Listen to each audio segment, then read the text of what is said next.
Islamic হুকুমত যেখানে আছে, ইসলামের শাসন কোরআন এবং হাদিসের নিয়ম কানুন দিয়ে যেখানে পরিচালনা করা হয়, সেখানে এরকম সোনার মানুষ হয়ে যায়। ওমরে ফারুক রাদিয়াল্লাহু তাআলা আনহু অর্ধ পৃথিবীর খলিফা ছিলেন, অর্ধ পৃথিবীর বাদশা ছিলেন। কেমন বাদশা ছিলেন? যে তিনি দিনের বেলা রাজত্ব করতেন আর রাতের বেলা গায়ে চাদর মুড়ি দিয়ে জনগণের দুয়ারে দুয়ারে গিয়ে খোঁজ খবর নিতেন কে কেমন আছে। নিজের রাজ সিংহাসন ছেড়ে দিয়ে, ঘুম ছেড়ে দিয়ে জনগণের খেদমতে বের হয়ে যেতেন কার কোথায় কষ্ট আছে এটা দেখার জন্য। এই মানুষগুলো স্বর্ণের মতো দামি হয়ে যেত তখন যখন এই সমাজটা, এই রাষ্ট্রটা ইসলামী নিয়ম কানুন অনুযায়ী কোরআন এবং হাদিস দিয়ে পরিচালনা করা যেত, তখন এই মানুষগুলো স্বর্ণে পরিণত হয়ে যেত।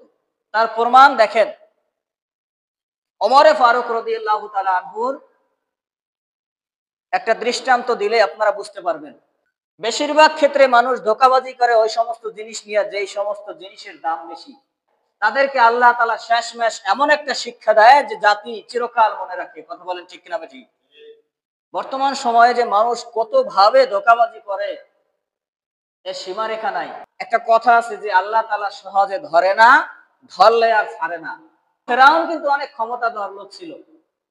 তাহলে ফেরাউনের থেকে যদি আমরা শিক্ষা নিতে পারি, যারা মানুষের উপর জুলুম করি, অত্যাচার করি, যারা মানুষের হক অধিকার নষ্ট করতে চাই, যাদের মনের মধ্যে এই ইচ্ছা আছে, তাদের ফেরাউনের থেকে শিক্ষা নেওয়া উচিত। যতই ক্ষমতাধর হোক না কেন, যতই শক্তিশালী হোক না কেন, স্ত্রীদের কাছে বিলাই মতো। বাহিরে গেলে বাঘ আর ঘরে আসলে কি বিলাই। বাহিরে গেলে যত তর্জন গর্জন করুক না কেন, বাসায় আসলে মিয়াও।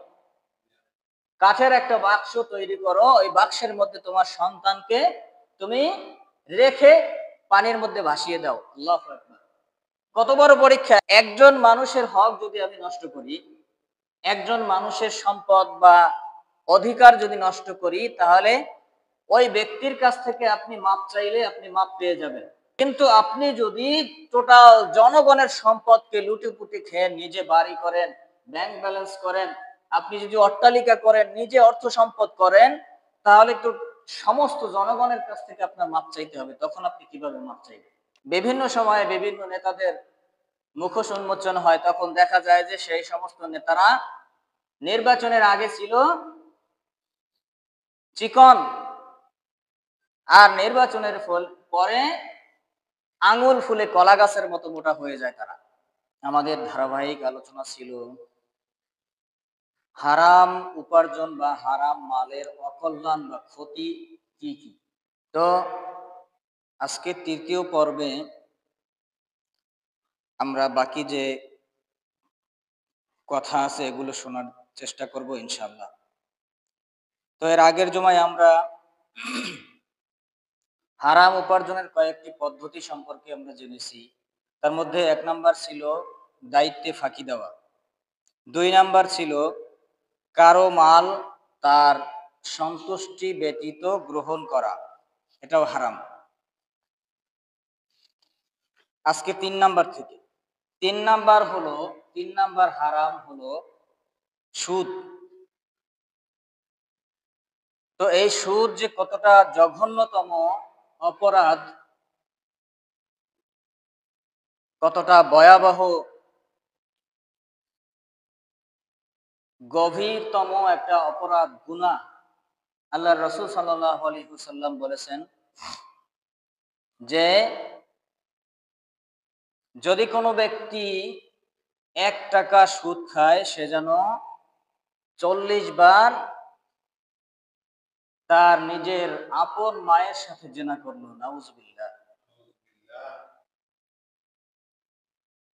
তাহলে সুদ খাওয়া যে কতটা ভয়াবহ, আল্লাহ পাক রব্বুল আলামিন পবিত্র কোরআনের মধ্যে সূরা বাকারার 275 নম্বর আয়াতে বলেছেন, যারা সুদ খায় তারা তাদের মতো করে ওই অবস্থায় কবর থেকে কিয়ামতের মাঠে উঠবে। আর তারা সুদ খায় কেন? শয়তান তাদেরকে পাগল বানিয়ে রেখেছে। এই জন্য শয়তান তাদেরকে ফুসলিয়ে ফাসলিয়ে, তাদেরকে বুঝিয়ে এটাকে সহজ করে দিয়েছে, তাদের কাছে এটাকে মনোমুগ্ধকর করে দিয়েছে তাদের কাছে এটাকে ভালো লাগা হিসেবে উপস্থাপন করে দিয়েছে, যার জন্য মানুষ যারা সুদ খায় তারা এই শয়তানের ধোঁকায় পড়ে সুদ খায়। আল্লাহ পাক রব্বুল আলামিন এখানে বলেছেন যে হালাল ভাবে তোমরা ব্যবসা বাণিজ্য করো, কিন্তু শয়তান বুঝাইতেছে যে তাহলে হালাল ভাবে ব্যবসা বাণিজ্য করা এটাও তো সুদ। কিন্তু আল্লাহ তাআলা ব্যবসাকে হালাল করে দিয়েছেন আর সুদকে হারাম করেছেন।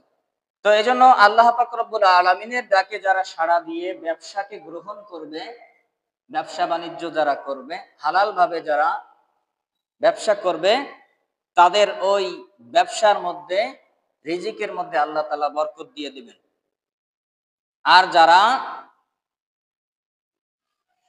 সুদ খাবে তাদের এই সুদের পরিবর্তে দুনিয়াতে যেমন গুনাহ, আখিরাতেও কঠিন থেকে কঠিনতর শাস্তি তাদের জন্য অপেক্ষা করতেছে। নাউজুবিল্লাহ।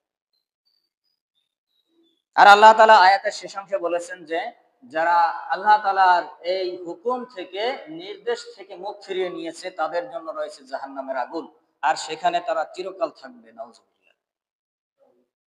আল্লাহ নবী সাল্লাল্লাহু আলাইহি ওয়াসাল্লাম তিনি সুদের সংজ্ঞা দিতে গিয়ে বলেছেন যে যে ঋণ মুনাফা টানে, ইন্টারেস্ট আস্তে আস্তে তার টাকাটা বৃদ্ধি করে, তার সম্পদটাকে বৃদ্ধি করে, ওইটাই হলো সুদ। তাহলে এই জন্য এই সুদ থেকে আমাদের ফিরে থাকতে হবে। 3 নাম্বার গেল সুদ। এই সুদ কিন্তু ভয়াবহ বড় একটা গুনাহ, বড় মাপের গুনাহ। আর এই সুদ কিন্তু বান্দার হকের অন্তর্ভুক্ত। এটা কিন্তু আপনি একজনকে 5,000 টাকা ঋণ দিলেন, ওখান থেকে আপনি সুদ খাইলেন, তাহলে এটা যেমনই আল্লাহর সাথে, আল্লাহর আইনের বিরোধিতা করা হলো, ঠিক তেমনি বান্দার হক নষ্ট করা হলো। এজন্য এই সুদ থেকে যেন আমরা সকলেই যেন ফিরে থাকতে পারি। আল্লাহ তাআলা আমাদের তৌফিক দান করুন। 4 নাম্বার হলো কোন মানুষের ক্ষতি করে সম্পদ অর্জন করা। অনেক মানুষ আছে দেখবেন যে তারা মানুষের ক্ষতি করে নিজে অর্থ সম্পদ করে, মানুষের হক নষ্ট করে, দেশের সম্পদ নষ্ট করে। যেমন দেখা যায় বিভিন্ন সময়, আমরা এই বাংলাদেশ না, শুধুমাত্র বাংলাদেশ নয়, টোটাল বিশ্বের দিকে আমরা যদি তাকাই, দেখা যাবে যে যারাই বিভিন্ন সময়ে বিভিন্ন নেতাদের মুখোশ উন্মোচন হয়, তখন দেখা যায় যে সেই সমস্ত নেতারা নির্বাচনের আগে ছিল চিকন, আর নির্বাচনের পরে আঙুল ফুলে কলা গাছের মতো মোটা হয়ে যায়। তাদের অর্থ সম্পত্তির কোনো অভাব থাকে না। তাহলে এইটা হলো দেশের সম্পদ নষ্ট করে নিজে সম্পদ অর্জন করা। তাহলে একটা বিষয় এখানে চিন্তার, যে বিবেচনা করার, যে একজন মানুষের হক যদি আমি নষ্ট করি, একজন মানুষের সম্পদ বা অধিকার যদি নষ্ট করি, তাহলে ওই ব্যক্তির কাছ থেকে আপনি মাপ চাইলে আপনি মাপ পেয়ে যাবেন। এটা কিন্তু আল্লাহ তাআলা ক্ষমা করবে না। কিন্তু আপনি যদি টোটাল জনগণের সম্পদকে লুটেপুটে খেয়ে নিজে বাড়ি করেন, ব্যাংক ব্যালেন্স করেন, আপনি যদি অট্টালিকা করেন, নিজে অর্থ সম্পদ করেন, তাহলে তো সমস্ত জনগণের কাছ থেকে আপনার মাপ চাইতে হবে। তখন আপনি কিভাবে মাপ চাইবেন? তাহলে একজনের হক নষ্ট করা আর জনগণের হক নষ্ট করা, সরকারি সম্পদ তছরূপ করে নিজে অর্জন করা, তার মানে হলো সমস্ত জনগণের হক আপনি নষ্ট করলেন। এজন্য সরকারি সম্পত্তি কখনো, সরকার যদি আপনাকে দেয় খুশি হয়ে বকশিশ হিসেবে, আপনাকে যদি অনুদান করে বা দান করে দেয়, তখন আপনি নিতে পারেন। কিন্তু সরকার যদি না দেয়, আপনি যদি জোর করে নিয়ে যান, অনেক মানুষ আছে দেখা যায় যে নিজের বাড়িতে 5টা ইটের দরকার, 10টা ইটের দরকার, রাস্তা থেকে সে যাওয়ার সময় ইট বাসায় নিয়ে যায়। সরকারি গাছ পড়ে আছে, সে খাল ভেঙে বাসায় নিয়ে যায়। এটা তো টোটাল জনগণের হক ছিল, টোটাল জনগণের অধিকার ছিল। তাহলে টোটাল জনগণ, সমস্ত জনগণের কাছ থেকে আপনার মাপ চাইতে হবে। এজন্য কারো সম্পদ নষ্ট করে, কারো অধিকার নষ্ট করে নিজে যেন সম্পত্তি, নিজে যেন সম্পদ অর্জন না করি, নিজে যেন ব্যাংক ব্যালেন্স, বাড়ি গাড়ি এগুলো না করি, তাহলে এটা বড় মারাত্মক গুনাহ। এটা আল্লাহ তাআলা ক্ষমা করবেই না। আল্লাহ নবী সাল্লাল্লাহু আলাইহি ওয়াসাল্লাম তিনি বলেছেন যে কাউকে কষ্ট দেওয়া যাবে না, আর কারো ক্ষতিও করা যাবে না। অনেক মানুষ দেখা যায় যে জনগণকে, হয়তো জনগণের হক নষ্ট করে না, কিন্তু দেখা যায় যে নিজের কিছু টাকা পয়সা আছে, একটা মাল বাজারের দ্রব্য জাতীয় সস্তায় চলতেছে, সে কিনে গুদামজাত করে রাখছে, গুদামজাত করে এরপরে যখন দাম বেড়ে গেছে তখন মার্কেটে ছেড়ে দিছে। তাহলে এটাও হলো জনগণের সাথে ধোঁকাবাজি, এটাও করা যাবে না। এটাও মানুষের ক্ষতি করে আপনি নিজে অর্জন করতেছেন। স্বাভাবিকভাবে বাজারে থাকুক, যে সম্পদ আপনার যখন যতটুকু প্রয়োজন তখন আপনি ততটুকু কিনেন। আপনি ব্যবসার জন্য যদি কেনেন, তাহলে আপনি এক হাট থেকে কিনলেন, আরেক হাটে বিক্রি করে দিলেন, কিন্তু আপনি 6 মাস 1 বছর পর্যন্ত আপনি মজুত করে রাখলেন, জমা করে রাখলেন, এটা কেমন? এটা তো ব্যবসা হতে পারে না, এটা তো জনগণের সাথে ধোঁকাবাজি। তাহলে এগুলো থেকে যেন আমরা ফিরে থাকতে পারি। 5 নাম্বার হলো ক্ষমতা বা পদের প্রভাব খাটিয়ে কোনো কিছু উপার্জন করা। আমরা বিগত সময়ে দেখেছি যে অনেক মানুষ তার ক্ষমতার কারণে প্রভাব খাটিয়ে মানুষের উপর অনেক জুলুম করেছে, অনেক অত্যাচার করেছে, মানুষের হক নষ্ট করছে, মানুষের অধিকার নষ্ট করছে, মানুষের ক্ষতি করে নিজে উপার্জন করছে, নিজে অনেক কিছু করছে ক্ষমতার কারণে, শক্তির কারণে। তাহলে একটা জিনিস যদি আমরা লক্ষ্য করি যে এই দুনিয়ার বুকে শুধুমাত্র বাংলাদেশ নয়, টোটাল পৃথিবীর মধ্যে ফেরাউন তিনিও কিন্তু একজন ক্ষমতাধর ব্যক্তি ছিলেন। তার হুকুমে অনেক কিছু হইতো। যখন মুসা আলাইহিস সালাতু ওয়াস সালামকে আল্লাহ তাআলা দুনিয়ায় প্রেরণ করলেন, পাঠাইলেন, এর আগে থেকেই যত ছেলে সন্তান দুনিয়ায় আসতো, ফেরাউন তো জানতো যে আল্লাহ তাআলা আমাকে কতল করার জন্য, আমাকে শায়েস্তা করার জন্য আল্লাহ তাআলা মূসাকে প্রেরণ করবেন। তো এই জন্য এই ভয়ের কারণে সমস্ত ছেলে সন্তানকে মেরে ফেলতেন। তো মূসা আলাইহিস সালাম তিনি যখন জন্মগ্রহণ করলেন, তখন ওই ফেরাউনের ভয়ে কি করলেন?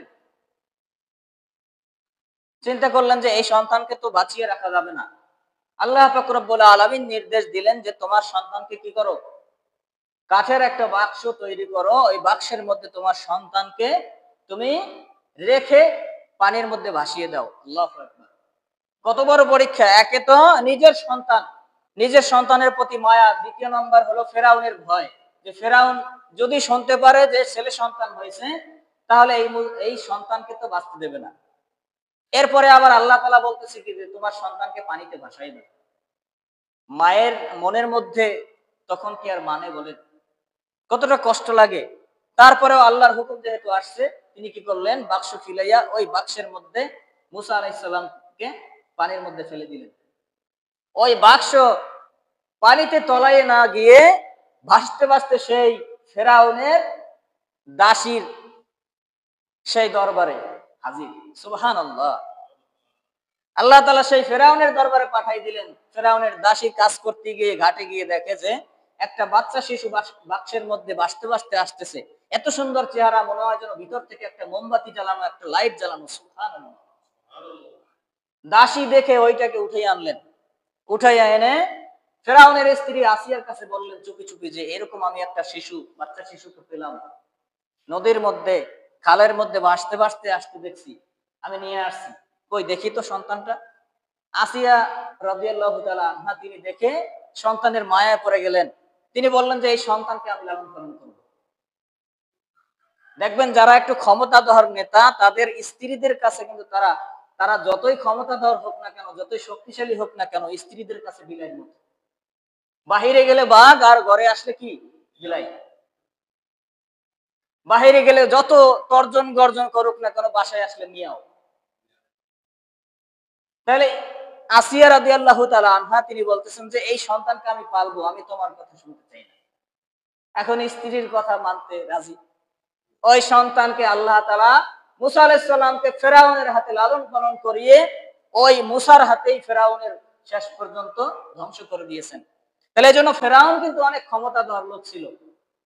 তাহলে ফেরাউনের থেকে যদি আমরা শিক্ষা নিতে পারি, যারা মানুষের উপর জুলুম করি, অত্যাচার করি, যারা মানুষের হক অধিকার নষ্ট করতে চায়, যাদের মনের মধ্যে এই ইচ্ছা আছে, তাদের ফেরাউনের থেকে শিক্ষা নেওয়া উচিত।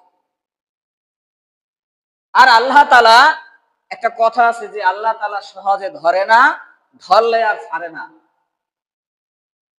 তাহলে যারাই মানুষের উপর জুলুম করে, মানুষের হক নষ্ট করে, ক্ষমতার কারণে, পদের কারণে, ক্ষমতা দেখিয়ে, ভয় দেখিয়ে মানুষের কাছ থেকে অনেক কিছু আদায় করে নিয়ে যায়, তাদেরকে আল্লাহ তাআলা শেষমেশ এমন একটা শিক্ষা দেয় যে জাতি চিরকাল মনে রাখে। কথা বলেন ঠিক কিনা বেঠিক? এজন্য ভালো কাজ করলেও যেমন মানুষের কাছে সম্মান পাওয়া যায়, আল্লাহ তাআলা মানুষের কাছে সম্মান বৃদ্ধি করে দেন।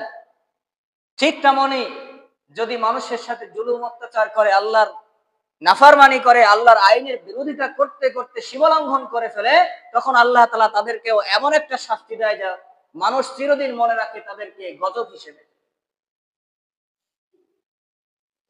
এজন্য ৫ নাম্বার হলো ক্ষমতা বা পদের কোনো প্রভাব খাটিয়ে কখনো মানুষের কাছ থেকে কোনো কিছু জোর করে নেওয়া যাবে না বা উপার্জন করা যাবে না।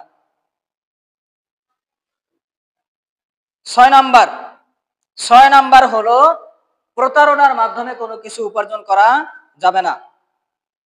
কেননা প্রতারণা বা ধোঁকা দেওয়া এটা ইসলামে সর্ব অবস্থায় হারাম।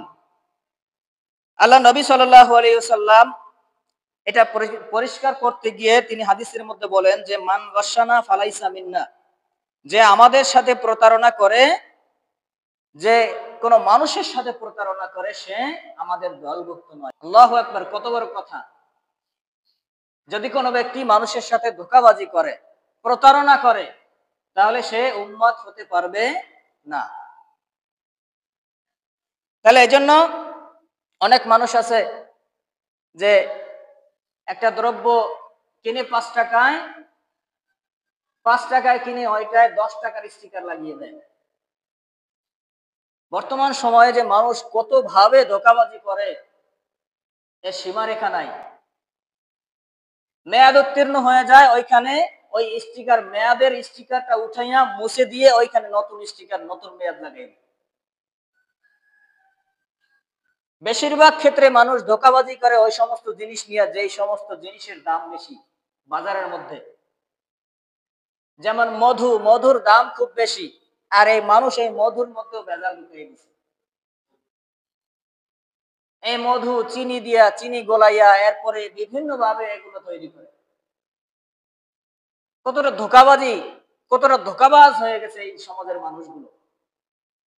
তাহলে এই সমাজের মানুষগুলো ভালো হতো, এই মানুষগুলো স্বর্ণের মতো দামি হয়ে যেত তখন যখন এই সমাজটা, এই রাষ্ট্রটা ইসলামী নিয়ম কানুন অনুযায়ী কোরআন এবং হাদিস দিয়ে পরিচালনা করা যেত, তখন এই মানুষগুলো স্বর্ণে পরিণত হয়ে যেত। তার প্রমাণ দেখেন, ওমরে ফারুক রাদিয়াল্লাহু তাআলা আনহুর একটা দৃষ্টান্ত দিলে আপনারা বুঝতে পারবেন। তিনি যখন খলিফা ছিলেন, তখন তার সময়ে এক ব্যক্তি আরেক ব্যক্তির কাছে জমি বিক্রি করছে। তো জমি বিক্রি করার পরে এখন যে ব্যক্তি জমি বিক্রি করে দিছে, তার ওই জমির মধ্যে একটা হাড়ি ভর্তি কলসিতে, একটা কলসির মধ্যে স্বর্ণ মুদ্রা ছিল। যে ব্যক্তি কিনে নিয়ে গেছে, সে চাষ করার জন্য লাঙল টানতে গিয়ে, জমিতে চাষ করতে গিয়ে এখন ঠক ঠক বাজতেছে। এখন খোঁজ করে দেখে যে এখানে একটা হাড়ি, উঠাইয়া দেখে যে হাড়ির মধ্যে স্বর্ণ মুদ্রা ভর্তি। এখন তিনি কি করলেন, বাসায় নিয়ে গেলেন। পরে ওই যার কাছ থেকে জমি ক্রয় করছে, কিনছে, তার কাছে গিয়ে বললেন যে ভাই, আমি তো আপনার কাছ থেকে শুধুমাত্র জমি কিনছি, আপনার কাছ থেকে তো স্বর্ণ মুদ্রা ভর্তি কলসি কিনে নাই, এটা আপনি ফেরত নিয়ে নেন। আর যিনি বিক্রি করছে তিনি বলতেছে যে না, আমি যেহেতু পুরো জমিটাই তোমার কাছে বিক্রি করে দিছি, জমির মধ্যে যা আছে সবই তোমার। সুবহানাল্লাহ।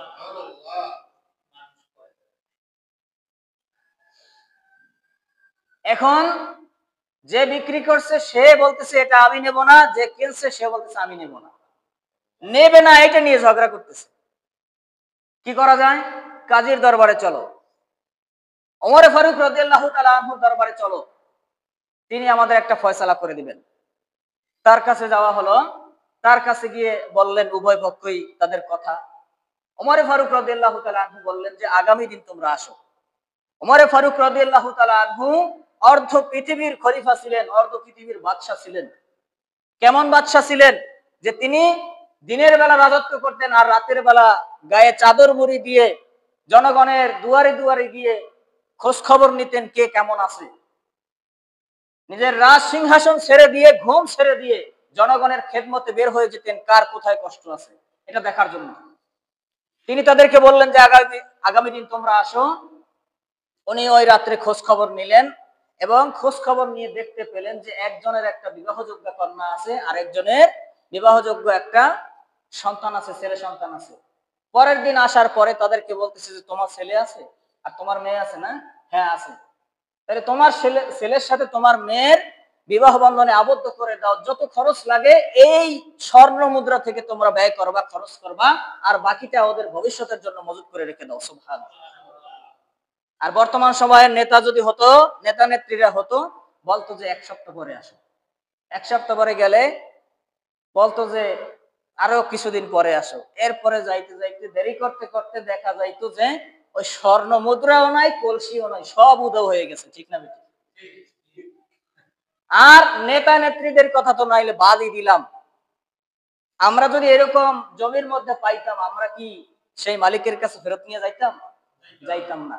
আর যদি কেউ যাইতো, মালিক বলতো যে ঠিক আছে ভাই, ধন্যবাদ তোমারে, নাও তুমি 500 টাকা একটা চা খাই দিয়ে যাও, ভালো কাম করছো।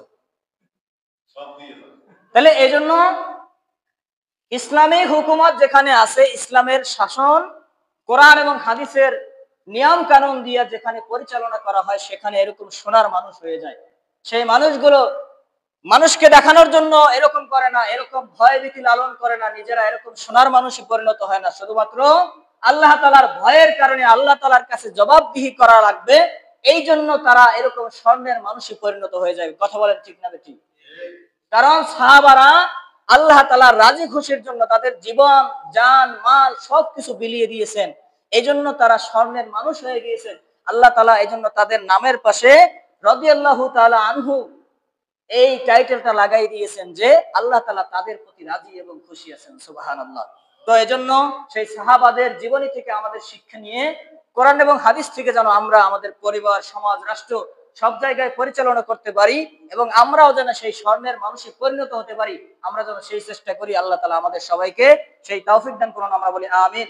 ওয়া আখিরু দাওয়ানা আলহামদুলিল্লাহি রাব্বিল আলামিন। আসসালামু আলাইকুম ওয়া রাহমাতুল্লাহি ওয়া বারাকাতুহু।